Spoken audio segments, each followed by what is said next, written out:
We love lunch. Not the most amazing lunch spot we've ever had, is it, June? No. Lunch is my favorite part of the day. Blueberries. I just love the sitting and having coffee and laughing. Yeah, that's true. And the cook.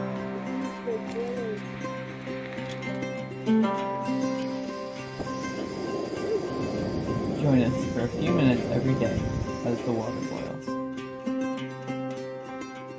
So today we are having an As the Water Boils. It's a special guest on our As the Water Boils minute with you today. His name is Silas Strawbridge. You may just may remember him from such videos as Silent Silas Swamp Stomper. He is a very verbose and brilliant young man, if he does say so himself. Well, he might not say verbose. He certainly would say brilliant.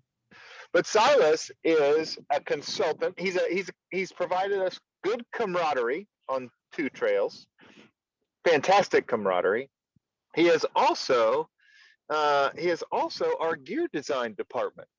And for this trail, we are considering hiking with hammocks. Not considering, we're going to hike with some hammocks as soon as the weather turns a little warmer. And those hammocks are especially designed for us by this man himself, Silas Strawbridge, hammock maker. He's designed and built hammocks for us, and he's incorporated a tarp, a bug net, and we're using a tarp as well. That is not of his make or design, but he's helping us assemble all those pieces and parts. So we're going to talk to Silas a little bit, maybe just about, I don't know, we'll talk about who he is. Silas, tell us about Silas. Who is Silas? Could you elaborate a little more on your question?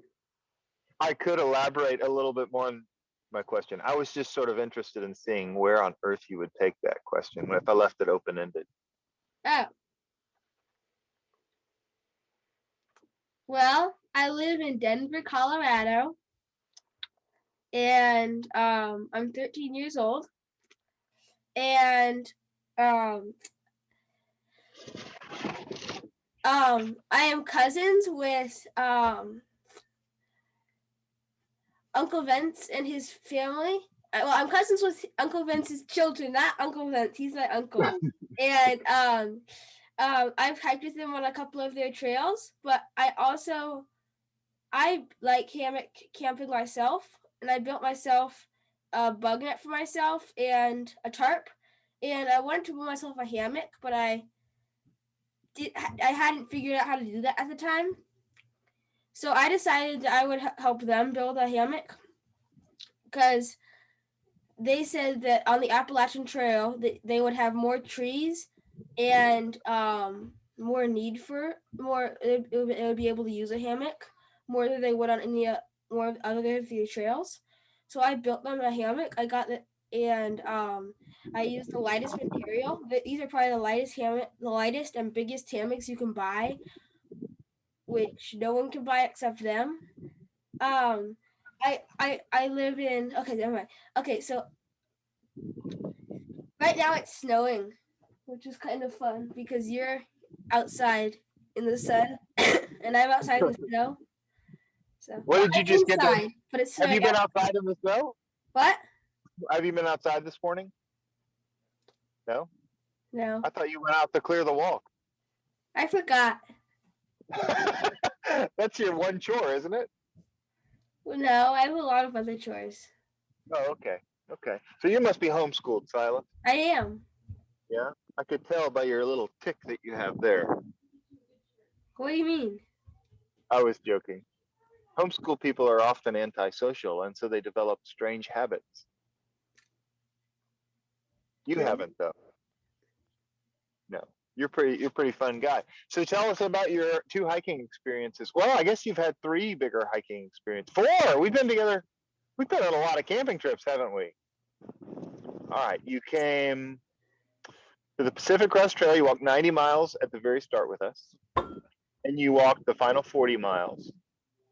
And then you came to Florida, and you hiked in the Big Cypress Swamp with us. That was a fun one. Then we went to North Carolina and walked the Forney Creek Trail, and then you came to the CDT. Which was the most spectacular day on trail? Pick all of those trips that you've taken with us. What's your most spectacular day on trail? Probably, I think the second day on the CDT. Which day was that? What was happening? I think it was just we were walking through, it was really warm, like 50 or 60. We were walking through really pretty scenery. Okay. Yeah. Oh, is that at the top of Devil's Thumb? Yeah, I really liked that day because it was just cool to see. I liked that one. I also liked the PCT. When we were walking through the Cascades. I don't remember that one as well, but I just remember how high we were above tree level, and that was fun. So I'd probably say my favorite though was maybe the creek one because it was so unlike anything I've ever done, and like because all there were, as far as you could see, were these tiny little cypress trees. They were really short. Oh, yeah. And then everything was water, and the trail was just a muddier part of the water. And we saw so many snakes and different things. I also liked when we went into that big lagoon. Oh, yeah, that was fun. It was like the Black Swamp or Black. Yeah, I don't remember. Yeah. It was pretty cool. Yeah, that was fun. So for your design for your hammocks, why are they so exceptionally light? Because I remember calling you and I said, "Are we using nylon or polyester tree straps?" And you laughed at me. Well, the hammocks themselves are made from 1.0 Hyper-D. Most hammocks are made from something like Hyper-D. Hyper-D is this silky textured. I don't know what it is. I don't think it's nylon or polyester. I think it's something else. And I've used nylon 100% polyester thread on everything. It's a thicker, stronger thread, so I can't break it with my hands, which means that they probably won't break it when they're laying in it if I stitch a number of times in the right spots. For the ropes, which means all the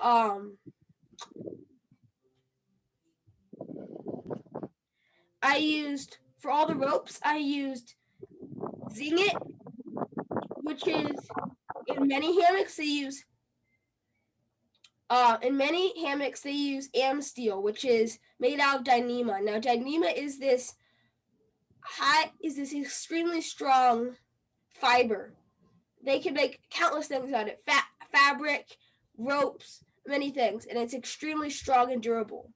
I use Zing It, which is 2 millimeters thick, and out of it you can make a loop, which is just doesn't have any knots or anything. These things, it's called I don't know what it's called, but it's called splicing. That's what it's called, splicing, where you can stick the rope inside itself and through it in a certain way that it will hold a lot of weight, but there's no knots or anything. There's no ends of the rope. It's like a continuous loop. I put that at either end of the hammock. On the end of the continuous loop, I put ultralight titanium hooks. Attached to those hooks are whoopee slings. Now, if you don't know what whoopee slings are, it's rather hard to explain. It looks like they're on a whoopee sling. There's a big loop on one end, and then about this long, there's this part that looks like the rope, but the loop, one end of the loop goes through this part of the rope. So the rope actually goes through itself. This is done with splicing tools, and you actually pull the rope through itself, but it's done in a certain way so that you can actually do it efficiently. It loosens and tightens like a Chinese finger catcher, but you put your finger in there, and so you loosen the tension on it, and you can pull it, and then you have on the end there's a tiny little loop. The small loop on this end does not move, and it clips into the hook on the continuous loop. Then this adjustable big loop adjusts because of the little splicing right here, and you just pull right here, and that goes onto a titanium toggle. It's a little piece of titanium tube about this long, and it's tied in a knot on the tree strap. The tree strap is tied in a knot, and that is in the knot. And the big loop of the whoopee sling goes over the toggle, and the tree strap goes around the tree with a Dutch buckle on the end.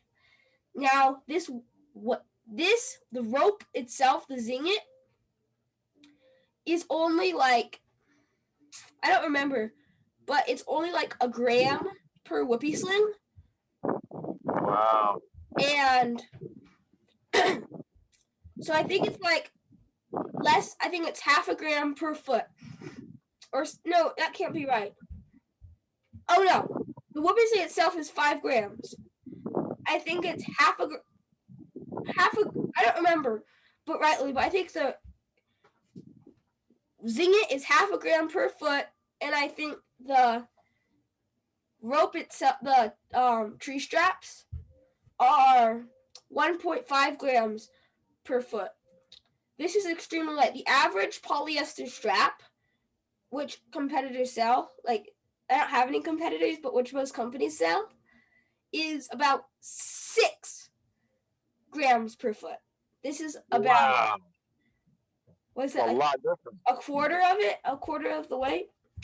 And so you save a lot of weight there, and then you also save weight in the place that you have zinget instead of AM steel, which is used in many spots, and it's about half as heavy as the AM steel, which is the thicker version of the zinget. Okay. All in all, how much do your tarps weigh? A hammock weigh with the bug nets. With the bug nets. I believe they weighed about, 14 ounces or 12 with the bug net. I think they were under 12, even with the buckles. Under 12 ounces. Yeah. Okay, with the bug nets. With the bug nets, yeah. Yeah, I think they're under 12. Yeah, I think that's true. Yeah, they were incredibly light. Incredibly light. They were good. And the virtue of this fabric is I've made with what some companies call a double hammock. It is 11 feet long and about 5 feet wide. So it's a very large hammock, and it's a very comfortable hammock, but it's an extremely light hammock. It's lighter than almost any other hammock that they sell, but it's way bigger. That's great. Yeah, good stuff. Now, we're not going to talk about it today, but I know that you have a pretty cool idea for a design on a sleeping bag for the hammock. I do. I have an idea that if you have a sleeping bag, the main problem with hammock camping is don't tell me about the sleeping bag, but just tell me the story about how you wanted to try I remember there was a story about you wanting to try out the design, but your dad wouldn't let you with the materials that you had, and you had to go get another one and make it work or something. I can't remember exactly. Well, the thing was, I didn't like the underquilt overquilt system because that's the main hammock system, by the way, for installation to keep you warm. You have a quilt going under you, a quilt going over you. I didn't like that because we only had one underquilt, one overcoat quilt, because you can use an overquilt as an underquilt if you do it the right way. So we had 2 overquilts that we used one of them as an underquilt. But that meant Dad and I couldn't go hammock camping together. So Dad and I were talking about it, and we went to REI to get some supplies for a camping trip we went on by ourselves. And we stopped by this thing REI has that's a sale on everything. It's just like something someone returned after they slept in it or something. And so this sleeping bag was normally like $150, and I got it for like $25. Or maybe it was the other way around. Maybe it was $100 and it was normally $500 or something. Either way, it was a pretty good deal. So it's a down sleeping bag. When I got home, it was an extra long one. I cut the bottom open and put a cinch cord in there. You know, a cinch cord is what tightens it up. And Yeah. so Now the sleeping bag is double-ended. So then Yeah. I put my hammock through. So now So hold on. But you took it out and you tried it after you made it, didn't you? What was the bag rated for? Do you remember? 15. No, 20. 15, 20. 20. And you slept in. How cold was it when you slept? Below you slept? 0. And you were warm. Very, because I stick my head under it, and then Yeah, I that pick up the sounds top great. and bomb over me. Good stuff, Silas. Okay, so I don't know when you're going to mass market these and when they're going to hit the world. You're going to take the world by storm with these awesome bags. I'm excited to see it. Okay, so let's see. So you have, how many of our hammocks are prepared? 4 out of the 6 because I ordered the wrong material by accident. I ordered calendared instead of uncalendared. Okay. So you've got 2 more to make, and are the 4 on their way to us? Yes, they're in the mail. Except, Well, I have one, right? so I'm sending how many? 3. No, I'm sending 2, and I'm sending the tarp. I'm keeping 1 so that I have a guide for the last 2. Okay, super. That's good. All right, Silas. Are you planning to come join us on this hike at any point? I am. Did you talk to your dad about it, or are you just kind of making secret plans? Dad said he wants me to do it at some point, but he doesn't know when. Okay. Well, it'd be fun if you just surprised us, showed up at our road crossing, and we were like, "Oh, Silas is here!" Remember when we did that on the PCT? When you we set up a surprise. Yeah, that was fun, wasn't it? And we were driving down these roads in a giant Yukon XL, and we lost our way, and we're going down like this road for Jeeps. And like these giant potholes and rocks in the middle of the road, and we're like, ah! And the car like bouncing all over the place. Well, I wasn't there for that part. I was just there when you found us. So that was awesome. Good stuff, Silas. All right, well, that was fun. Maybe we'll have to do this again before we leave one time. Maybe when the hammocks arrive, we can have a little conversation and make sure we get it right. Does that sound good? Yes. Any other questions? Well, not at the moment, but I thank you for your time, and it was a fun as the water boils. We'll have to do this again. Okay. All right, Silas. Have a great one. You too. Yeah. More tomorrow. Yeah. Thanks for listening. For more riveting content, visit our Patreon page.